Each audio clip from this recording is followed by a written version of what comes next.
Hello दोस्तों, ABC online platform पे मैं आशीष भाटिया आपका हार्दिक स्वागत करता हूं। राजस्थान पॉलिटी की क्लासेज में हमने राजस्थान मानवाधिकार आयोग, राज्य निर्वाचन आयोग, दो आयोग हमने पढ़ लिए थे। आज हम पढ़ेंगे लोकपाल और लोकायुक्त। तो आज की क्लास स्टार्ट करने से पहले मैं आपको कुछ बताना चाहता हूं। देखिए, भारत में जो आजादी थी, हमने जब आजादी प्राप्त की तो आजादी से पहले राजनीति हमारे लिए एक मिशन थी। और उसी राजनीति ने बाद के वर्षों में जब आजादी मिली तो उसने कमीशन का रूप ले लिया। हम देखते रह गए कि कैसे हमारे जो डिपार्टमेंट्स है, गवर्नमेंट डिपार्टमेंट है, हर जगह भ्रष्टाचार इतना ज्यादा फैल गया कि ये एक असाध्य बीमारी बन गई। और आज भी भारत के लिए जो भ्रष्टाचार है वो बहुत बड़ी बीमारी बन चुकी है। उसी बीमारी को मिटाने के लिए हमारे देश में कई आंदोलन चले। प्रथम प्रशासनिक सुधार आयोग, द्वितीय प्रशासनिक सुधार सुधार आयोग, बहुत सारे आयोग बने जिनमें लोकपाल और लोकायुक्त की चर्चा की गई। पर ये 2013 में जाके हमें लोकपाल जैसी संस्था मिल पाई, जब अन्ना हजारे ने दिल्ली में आमरण अनशन किया। तो हम देखते हैं कि लोकपाल है और लोकायुक्त के बारे में थोड़ी सी चर्चा आज हम करते हैं। देखिए, लोकपाल के इतिहास की अगर बात करें तो जो लोकपाल शब्द है, भारत के लिए हम लोकपाल और लोकायुक्त जैसे शब्द का काम में लेते हैं। पर यदि हम विश्व इतिहास की बात करें तो लोकपाल शब्द है वो बना है ओम्बुड्समैन से। तो ये शब्द है ओम्बुड्समैन, ये बना है, एक स्वीडिश वर्ड है, एक स्वीडिश शब्द है ओम्बुड, जिसका मतलब होता है लोगों का प्रतिनिधित्व करने वाला, लोगों को रिप्रेजेंट करने वाला,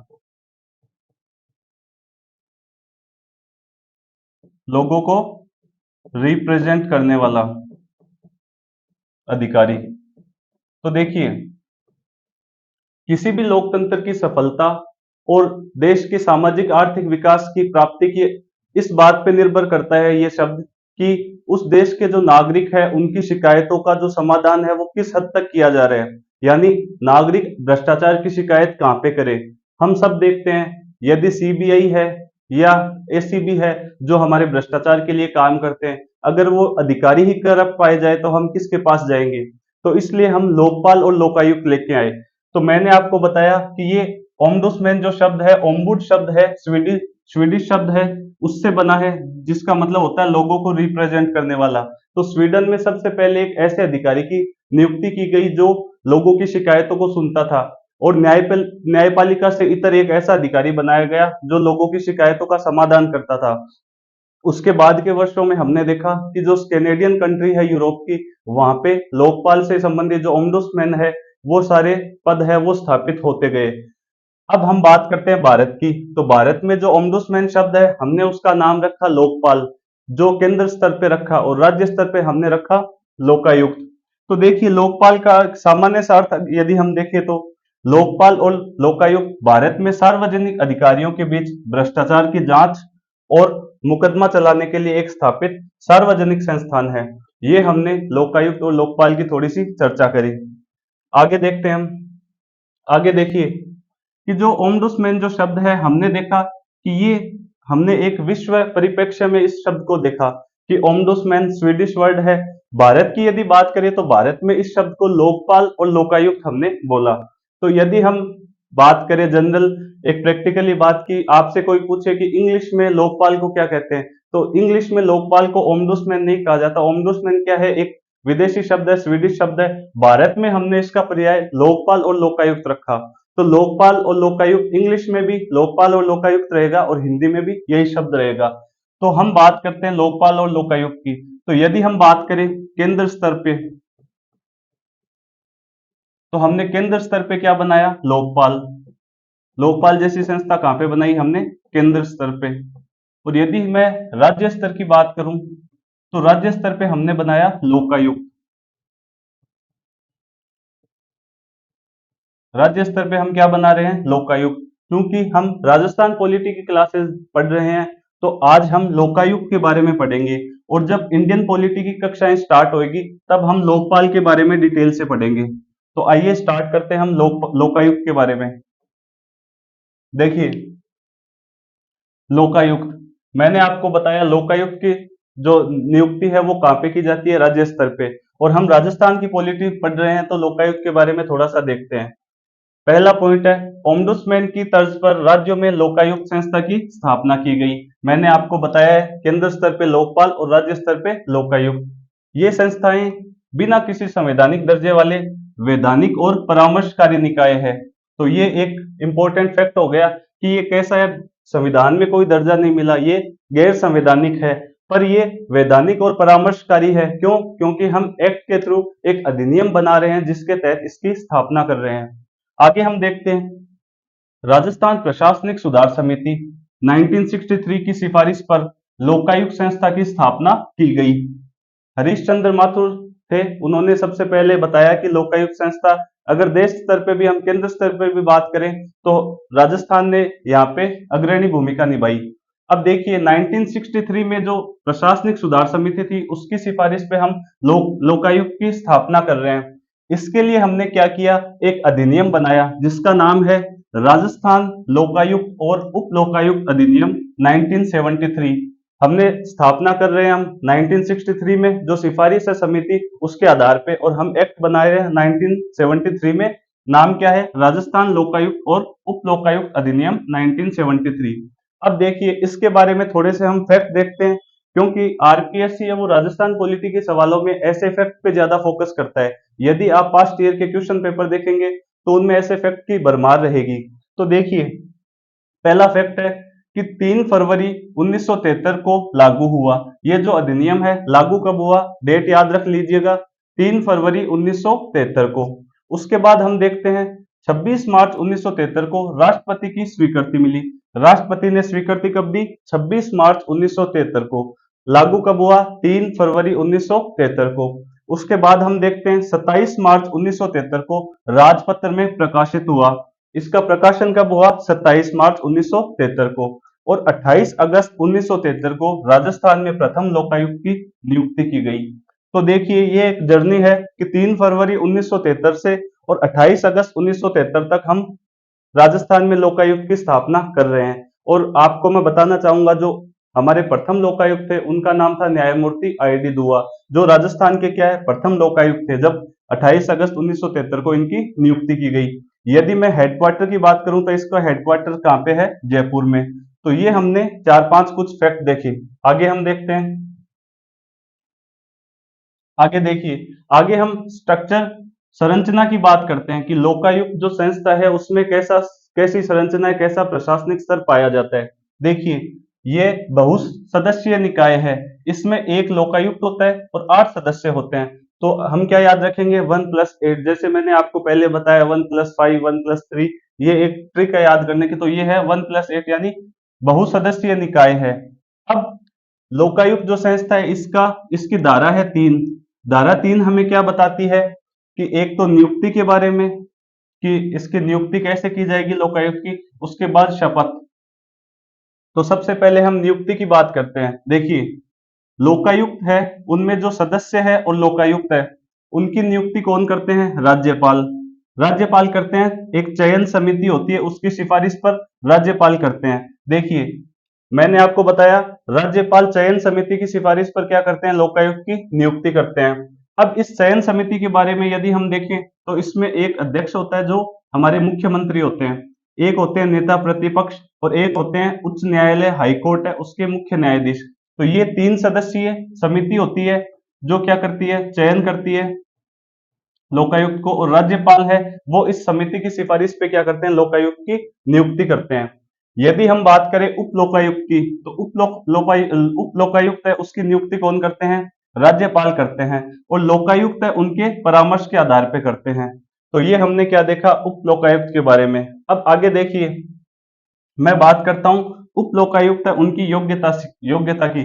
तो इनकी योग्यता क्या है? सतर्कता आयुक्त उनके पद धारण करने की जो योग्यता है वो क्या होनी चाहिए? उप लोकायुक्त की योग्यता होनी चाहिए।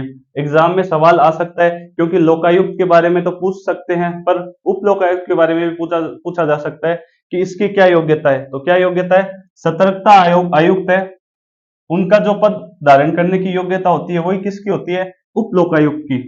तो ये हमने क्या देखा नियुक्ति के बारे में। अब देखिए मैंने आपको बताया नियुक्ति कौन करता है? राज्यपाल। एक चयन समिति होती है उसकी सिफारिश पे।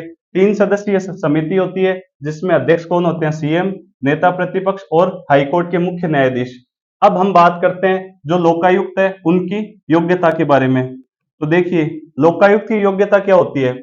सबसे पहली होती है न्यायिक पृष्ठभूमि, यानी कि जो लोकायुक्त है वो न्यायिक पृष्ठभूमि से होना चाहिए। इसमें हमने क्या देख रहे हैं कि सुप्रीम कोर्ट के रिटायर्ड न्यायाधीश, जो हमारा उच्चतम न्यायालय है उनके रिटायर्ड न्यायाधीश, या फिर हाई कोर्ट के रिटायर्ड मुख्य न्यायाधीश। यहाँ पे देखिए डिफरेंस है, सुप्रीम कोर्ट के तो रिटायर्ड सिर्फ न्यायाधीश, या फिर हाई कोर्ट के मुख्य न्यायाधीश रिटायर्ड। आगे हम बात करते हैं संसद या विधानमंडल का सदस्य ना हो।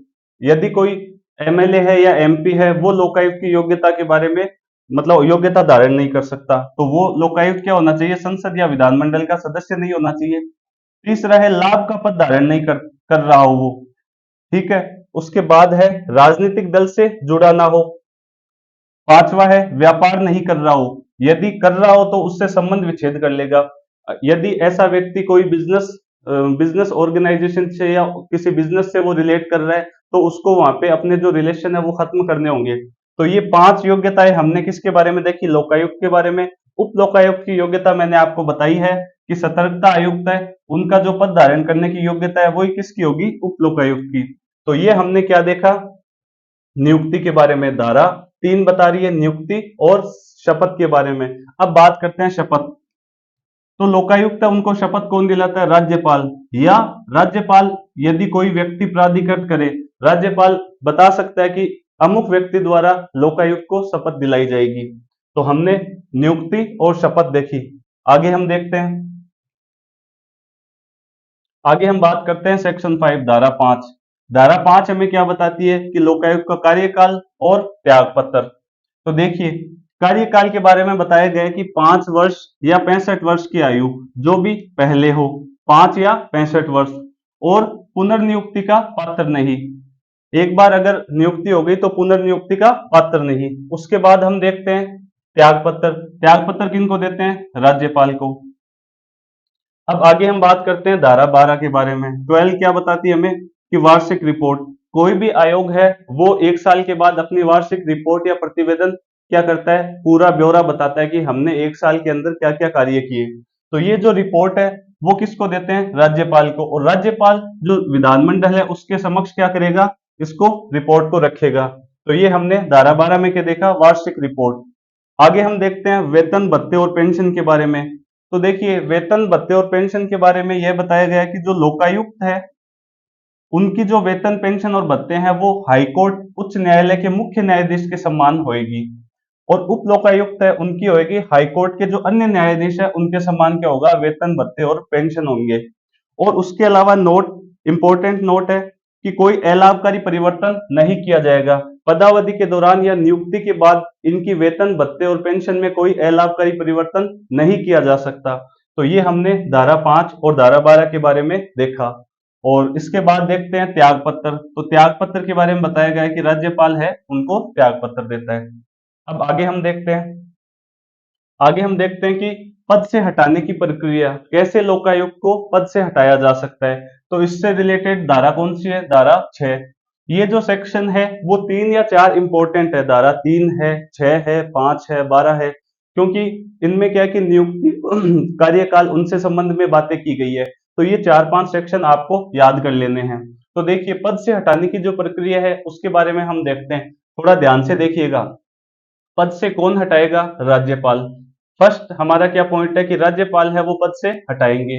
राज्यपाल पद से हटाएंगे तो उससे पहले क्या प्रोसेस होगी, तो उससे पहले जो राज्य विधानमंडल है वहां पे क्या होगा, विशेष बहुमत से एक प्रस्ताव पारित होएगा कि हम लोकायुक्त को हटाने जा रहे हैं। तो सबसे पहले क्या होगा, राज्य विधानमंडल है वहां विशेष बहुमत से एक प्रस्ताव पारित होगा, फिर राज्यपाल हटाएंगे।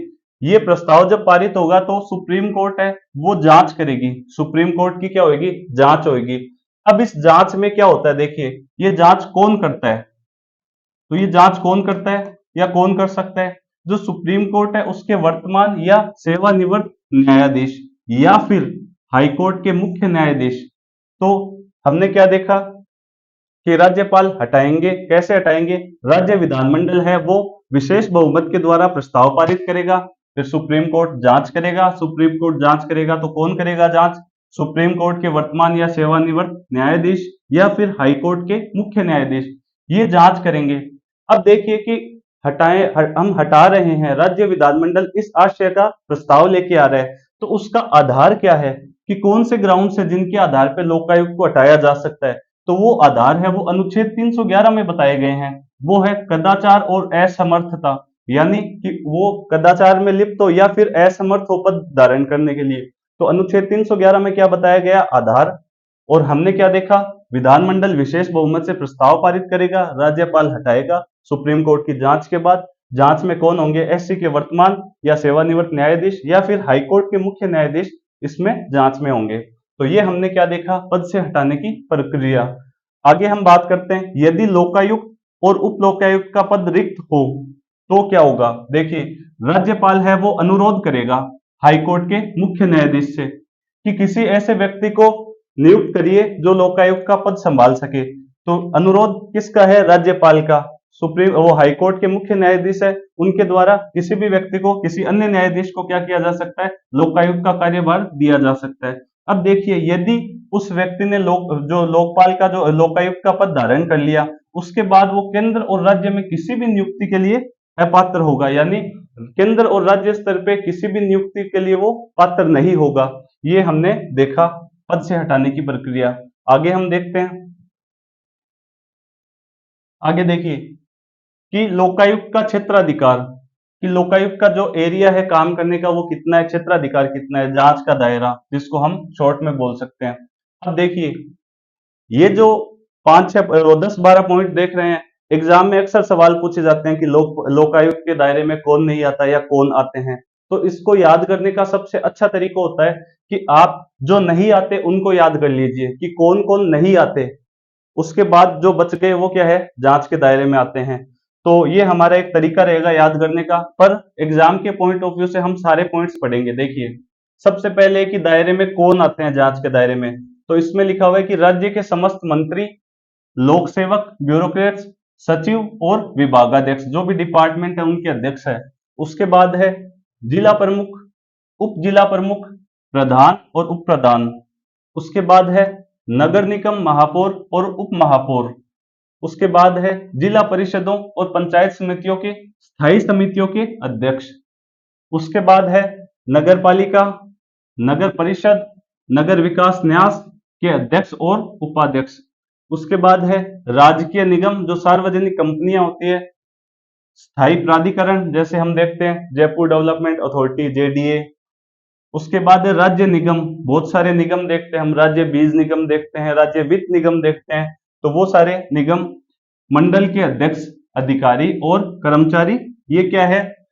6 जो मैंने पॉइंट लिखे हैं वो जांच के दायरे में आते हैं। अब हम बात करते हैं दायरे में नहीं आते, तो बहुत इंपॉर्टेंट है। देखिए, दायरे में कौन नहीं आता? राज्यपाल, मुख्यमंत्री, महालेखाकार, पंच, सरपंच और विधायक। तो इन्होंने तो मौज कर ली, जो जनता के प्रतिनिधि है वो बोल रहे हैं कि हम तो जांच के दायरे में नहीं आएंगे, पर ऐसे विधायक जो मंत्री बन गए हैं वो बेचारे दायरे में आ गए। तो देखिए कितनी नाइंसाफी इनके साथ हो रही है। उसके बाद है हाई कोर्ट है और डिस्ट्रिक्ट कोर्ट है, जिला न्यायालय और उच्च न्यायालय है, उनके मुख्य न्यायाधीश और अन्य न्यायाधीश, उसके अलावा न्यायिक कर्मचारी और अधिकारी, ये क्या है? दायरे से बाहर है। उसके बाद है आरपीएससी के अध्यक्ष और सदस्य। जिस प्रकार से पेपर लीक हो रहे हैं उस हिसाब से इनको भी जांच के दायरे में लाना चाहिए था, पर यहाँ पे भी इन्होंने गलत कर दिया। उसके बाद है विधानसभा के सचिवालय के स्टाफ, अधिकारी और कर्मचारी। उसके बाद है राज्य निर्वाचन आयोग के मुख्य निर्वाचन आयुक्त, निर्वाचन अधिकारी और सेवानिवृत्त लोक सेवक, जो रिटायर्ड ब्यूरोक्रेट्स है, लोक सेवक रिटायर्ड हो चुके हैं, वो दायरे में नहीं आते। तो मैंने आपको बताया तरीका क्या होगा, आप याद कर लीजिए कि जांच के दायरे में कौन नहीं आता, उसके बाद जो बच गए वो सारे दायरे में आते हैं। क्योंकि दायरे वाली जो चीजें हैं वो बहुत ज्यादा है, एग्जाम में सवाल पूछेगा कि कौन जांच के दायरे में आते हैं, तो आप ये 5 पॉइंट 6 पॉइंट ये याद रख लीजिए कि कौन नहीं आते। उसके बाद इनमें क्या है कि बहुत ज्यादा अंडर डिस्क्राइब किया जा सकता है, तो ये जांच के दायरे में आते हैं। तो ये हमने देखा जांच का दायरा। आगे हम देखते हैं कि जो कार्य प्रणाली है, लोकपाल है, वो कैसे काम कर, वो लोकायुक्त जो संस्था है वो कैसे काम करती है। तो देखिए, सबसे पहला पॉइंट है इंपॉर्टेंट, लोकायुक्त है वो 5 वर्ष से पुराने मामले की जांच नहीं करता। यदि कोई मामला 5 वर्ष से पुराना है तो उसकी जांच लोकायुक्त द्वारा नहीं की जाएगी। उसके बाद है सिर्फ भ्रष्टाचार के मामलों की जांच करेगा, कुप्रशासन की जांच नहीं कर सकता। यानी अगर भ्रष्टाचार से संबंधित शिकायत मिलती है संबंधित तो जांच करेगा। यदि कोई डिपार्टमेंट है वो प्रशासनिक उसमें दक्षता की कमी है तो ऐसा लोकपाल लोकायुक्त है वो जांच नहीं कर सकता, क्योंकि प्रशासनिक दक्षता है वो विभागीय कमी है, भ्रष्टाचार उसमें एक समस्या नहीं है। तो भ्रष्टाचार की समस्या की ही जांच कर सकता है। उसके बाद है जो शिकायतें प्राप्त होगी उनकी निष्पक्ष जांच करेगा, जांच के बाद मामलों को निरस्त करेगा। यदि मामला जांच हो गई पूरी तो मामले को निरस्त करेगा, या फिर उसमें अगर लगता है लोकायुक्त को कि सक्षम अधिकारी को आगे की कार्यवाही के लिए अनुशंसा करनी चाहिए तो वो भी करेगा। चौथा पॉइंट है कि दुर्भावना से शिकायत होने पर दंडित भी कर सकता है। अब देखिए बहुत सारी बार ये होता है कि भ्रष्टाचार से संबंधित मामले होते हैं, किसी अधिकारी को किसी लोक सेवक को झूठा फंसाया जाता है। तो यदि ऐसा कोई मामला है, दुर्भावना से कोई शिकायत की गई है तो आयोग दंडित भी कर सकता है। तो यहाँ पे दंड का प्रावधान क्या है कि 6 महीने से लेकर 3 वर्ष तक की सजा हो सकती है और जुर्माना भी लगाया जा सकता है। तो ये हमने देखा कि दुर्भावना से अगर शिकायत होती है तो दंडित कर सकता है। पांचवा पॉइंट देखेंगे कि लोकायुक्त के पास सिविल कोर्ट, दीवानी न्यायालय उसकी शक्तियां प्राप्त है। सिविल कोर्ट का मतलब दीवानी न्यायालय, तो उसकी शक्तियां प्राप्त है। ये यदि इसको लगता है कि किसी विभाग में भ्रष्टाचार से संबंधित कोई मामला है तो वहां के दस्तावेज और फाइल है वो भी अपने पास मंगवा सकता है और जांच कर सकता है। आगे हम देखते हैं कि हमने बहुत सारे पॉइंट देख लिए कि नियुक्ति, क्षेत्राधिकार देख लिए, जांच के दायरे में कौन आता है, जांच के दायरे में कौन नहीं आता, कैसी संस्था है, आपको मैंने बताया सलाहकारी और परामर्शकारी निकाय है। अब हम इसका मूल्यांकन करते हैं। यदि हम मूल्यांकन की बात करें तो इस संस्था को पूर्ण अधिकार प्राप्त नहीं है। आप हमने देखा कि बहुत सारे जो हमें लगता है कि ऐसे अधिकारी या ऐसे जो मतलब वो एक कैटेगरी है वो आनी चाहिए इसके दायरे में, पर वो नहीं है। तो इसमें क्या रियायतें दी गई है, तो ये इसको पूर्ण अधिकार प्राप्त संस्था नहीं है। दूसरा, इसको सिर्फ सिविल कोर्ट की शक्तियां प्राप्त है, ये सिर्फ जांच कर सकता है, ये दंडित नहीं कर सकता। दंडित सिर्फ किस मामले में कर सकता है, यदि दुर्भावना से शिकायत हो। तो इस प्रकार इसको पूर्ण अधिकार प्राप्त नहीं है। आगे है यह एक सलाहकारी संस्था है, सिर्फ सलाह देता है और इसकी सलाह है वो बाध्यकारी भी नहीं है। उसके बाद मैंने बताया आपको सिर्फ जांच कर सकता है, दंड नहीं दे सकता। अब देखिए ये जो संस्था है, अगर हम बात करें भारत में लोकपाल की या लोकायुक्त की, तो आज तक ऐसा वो स्तर ये वो छू नहीं पाई है जिसकी हमने कल्पना करी थी जब हम लोकपाल और लोकायुक्त को लेके आए थे। तो भारत में भ्रष्टाचार, आज यदि हम देखें भ्रष्टाचार जो धारणा सूचकांक है, बहुत सारे सूचकांक निकलते हैं, तो भारत की स्थिति बहुत ही असंतोषजनक उनमें देखी गई है। तो ये हमने देखा लोकायुक्त के बारे में। अब हम कुछ फैक्ट देखते हैं इंपॉर्टेंट। आरपीएससी के जो फेवरेट क्वेश्चन होते हैं वो फैक्ट पे आधारित होते हैं। तो देखिए इंपॉर्टेंट फैक्ट में हम देखते हैं सबसे पहले कि राजस्थान के प्रथम लोकायुक्त कौन थे। मैंने आपको बताया 1973 में स्थापना हुई थी। हमने पहला लोकायुक्त किसको बनाया, न्यायमूर्ति आईडी दुआ, जस्टिस जो आईडी दुआ थे उनको 1973 में प्रथम लोकायुक्त बनाया गया। यदि मैं बात करूं प्रथम उप लोकायुक्त की, तो प्रथम उप लोकायुक्त कौन है, केपीयू मेनन। ये राज्य के मुख्य सचिव भी रहे हैं, ये एक इंपॉर्टेंट फैक्ट है। ये चीफ सेक्रेटरी राजस्थान के रहे हैं केपीयू मेनन, जो राजस्थान के क्या थे, प्रथम उप लोकायुक्त थे। उसके बाद बात करें सर्वाधिक कार्यकाल किसका था, कौन से लोकायुक्त जिनका सर्वाधिक कार्यकाल था, तो एम बी शर्मा थे। उनका कार्यकाल क्या था, सर्वाधिक था, और ये 2 बार लोकायुक्त रहे हैं। इसके बाद देखते हैं न्यूनतम कार्यकाल। यदि न्यूनतम कार्यकाल की बात करें तो इनका नाम है न्यायमूर्ति वी एस दवे। तो वी एस दवे है, उनका सबसे न्यूनतम कार्यकाल रहा है। फिर हम बात करते हैं कि वर्तमान में लोकायुक्त कौन है, तो वर्तमान में लोकायुक्त कौन है, न्यायमूर्ति प्रताप कृष्ण लोहरा, ये हमारे वर्तमान में लोकायुक्त है। अब देखिए दो इंपॉर्टेंट फैक्ट है, आरपीएससी कई बार किसी भी हद तक जा सकता है एग्जाम के डेप्थ के लिए। अब देखिए दो हमारे न्यायमूर्ति है, जस्टिस है, एक का नाम है न्यायमूर्ति एम एल श्रीमाल और दूसरे हैं न्यायमूर्ति मिलाप चंद्र जैन। तो एम एल श्रीमाल है वो पूर्व मुख्य न्यायाधीश रह चुके हैं सिक्किम उच्च न्यायालय के, और इसके अलावा जो मिलाप चंद्र जैन है वो पूर्व मुख्य न्यायाधीश रह चुके हैं दिल्ली उच्च न्यायालय के। क्योंकि अगर बाकी के अगर लोकायुक्त की बात करें तो लगभग सारे राजस्थान उच्च न्यायालय के ही सेवानिवृत्त मुख्य न्यायाधीश रहे हैं। पर ये दो जो चीफ जस्टिस है वो, एक तो है सिक्किम उच्च न्यायालय के कौन, एम एल श्रीमाल, और मिलाप चंद्र जैन है वो है दिल्ली उच्च न्यायालय के मुख्य न्यायाधीश रहे हैं। तो ये दो फैक्ट भी हमने देखे। तो उम्मीद करता हूं आपको लोकायुक्त के बारे में जो जो भी आपकी क्वेरी थी, जो भी समस्याएं थी, वो सॉल्व हुई होगी। और मैंने आपको फैक्ट भी बताए हैं जो एग्जाम में आरपीएससी अक्सर पूछता है। तो हमारे चैनल को लाइक कीजिए, शेयर कीजिए और सब्सक्राइब कीजिए। बाकी राजस्थान पॉलिटी की जो क्लास है वो कंटिन्यू रहेगी। धन्यवाद।